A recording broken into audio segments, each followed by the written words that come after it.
Welcome to the Learning Pines YouTube. We hope this video helps. You begin by preparing the cabin.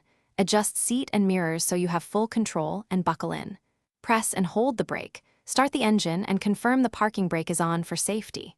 Once done, shift from park to drive or to reverse only while your foot remains on the brake. Make sure to glance around and use mirrors. Why?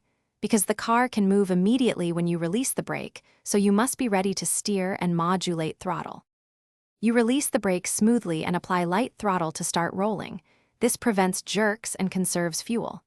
Once moving, use one foot driving, throttle and brake with the same foot, so you never press both at once, which can confuse the transmission.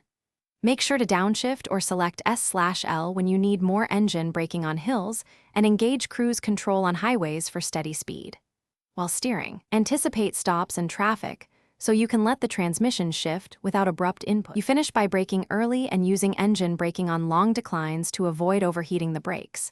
When you reach your destination, hold the brake, shift into park, set the parking brake, then switch off the engine. This secures the vehicle. If the car shudders, slips, or hesitates when accelerating or shifting, reduce throttle and pull over safely. Check transmission, fluid level, and gear mode selection. If the issue persists, contact a mechanic. Thanks for watching. Consider subscribing if we helped you.